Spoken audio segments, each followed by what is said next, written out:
Hey folks, this is Dave Smith at Correctional Officer Lifestyle. As you can tell by the lack of guitars on the wall behind me, I am not home. I am actually visiting my kids up in Troy, Alabama.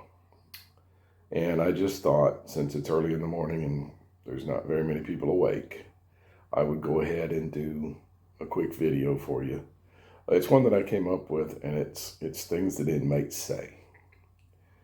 Anybody that's worked in corrections for a decent amount of time understands that inmates say some of the craziest things that you can possibly imagine. What I have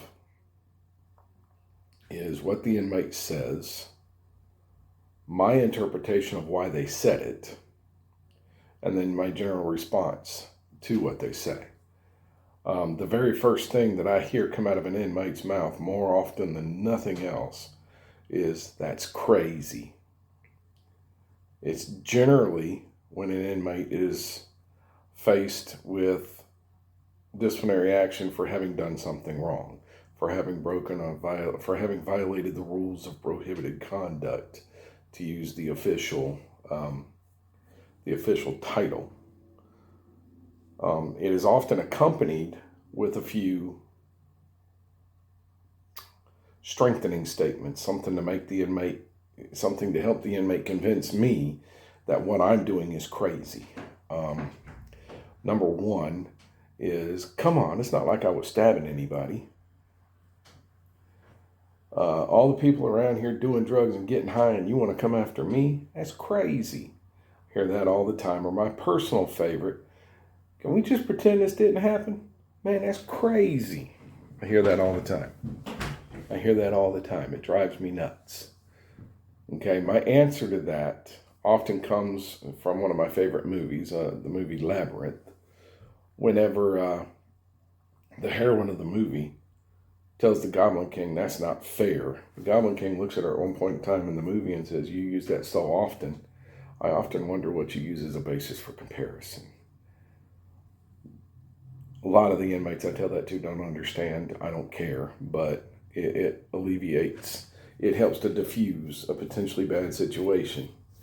So that's why I use that particular saying. The second thing that I hear come out of an inmate's mouth all the time is, "You wouldn't talk to normal people like that." Now, the context here is when I'm having to verbally counsel with an inmate for an infraction of the rules. And I often do that rather than going straight to a write-up, rather than putting him in confinement, rather than taking his game time, rather than doing all of these other avenues that are available to me. I choose to counsel with the inmate to try to get my point across to them that what they're doing is wrong, and to not harm their sentence in any way, to not lengthen their sentence, to not do anything to them other than just talk to them and let them know this is wrong. This is often a manipulation tactic to try to gain sympathy or lay a guilt trip on an officer. "You wouldn't talk to normal people like that." Well, number one, the inmate is claiming that he's not normal. Number two, he's trying to get a sympathetic response from the officer to get the officer to go away and leave him alone. My response to this is often enough, I just look at him and say, "Well, if you were acting like a normal person, I would talk to you like a normal person." That's not to say that they're acting in a non-normal fashion, but let's face it, inmates say and do some really crazy things. The third thing that I hear, and this one really bothers me a lot. It's just a random string of curse words that make absolutely no sense to anybody, often ended with a racial slur. Just to give you a quick example, "Bitch ass cracker." I've been called a bitch ass cracker so many times in my career, I've lost count. When I was in the academy, one of my first instructors told me that he had the MF used on him so many times that he expected Mother's Day cards from the inmate population. Now, a lot of times the inmates are using this as a manipulation tactic to beat you for your cool. They want you to do something illegal. They want you to do something immoral. They're trying to get your job. They're trying to get you to do something, to act out irrationally, to do something where they can report you and possibly get your job, or lord it over your head. Say, if you don't bring me this contraband, then I am going to inform upper management of this thing that you did. Don't fall for that tactic. I find the best way to deal with this is to remain calm and to remain professional. It's one of those deals where you're gonna have to suck it up. You're gonna have to suck it up. I hate saying that, but when an inmate goes off, yes, there's disciplinary measures that we can and will employ. I'm not saying that you 100% have to just put up with being called whatever the inmate wants to call you. But if you lower yourself to that level and start screaming obscenities and racial slurs back at the inmate, then the inmate has won. Don't let the inmate win. Keep your professionalism intact. Okay?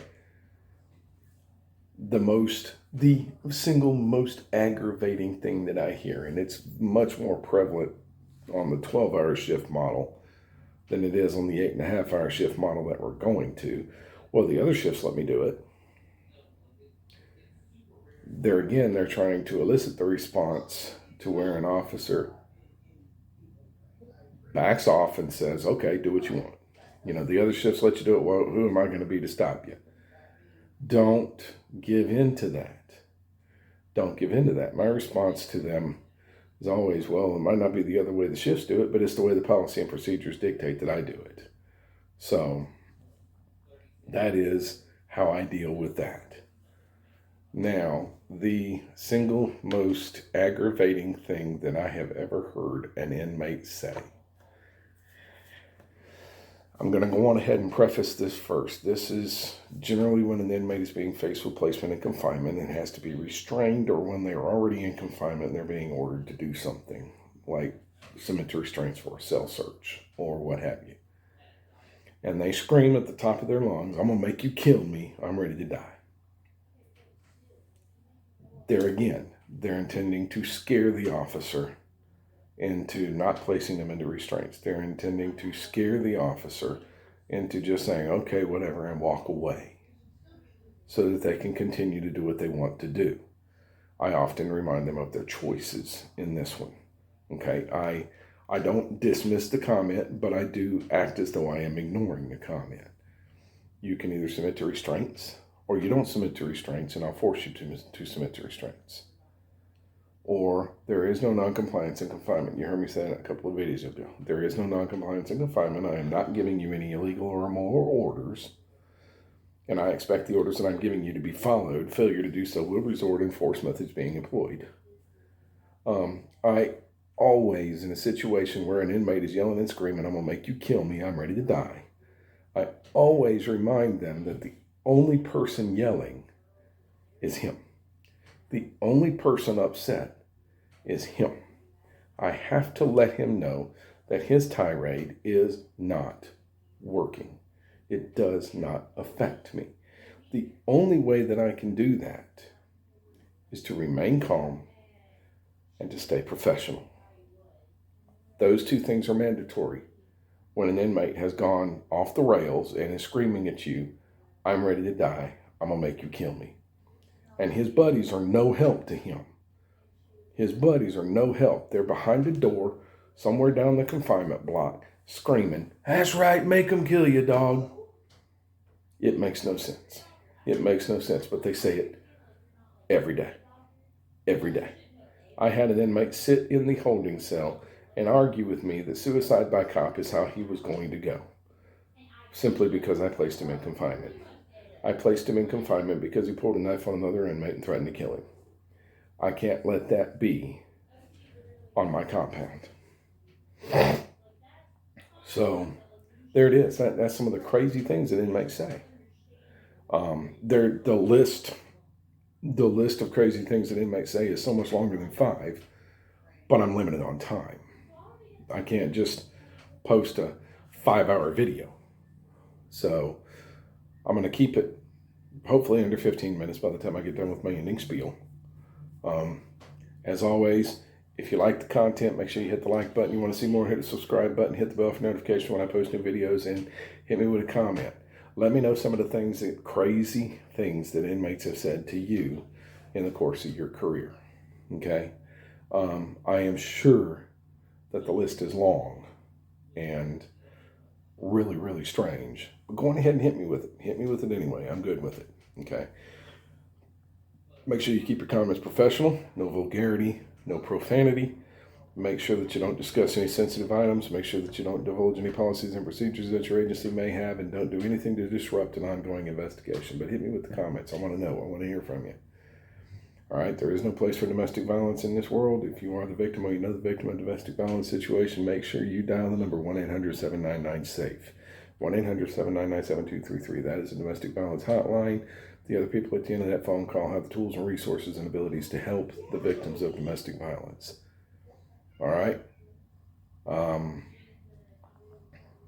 If you know the aggressor in a domestic violence situation, say something to somebody. Remember that the worst thing you can say is nothing.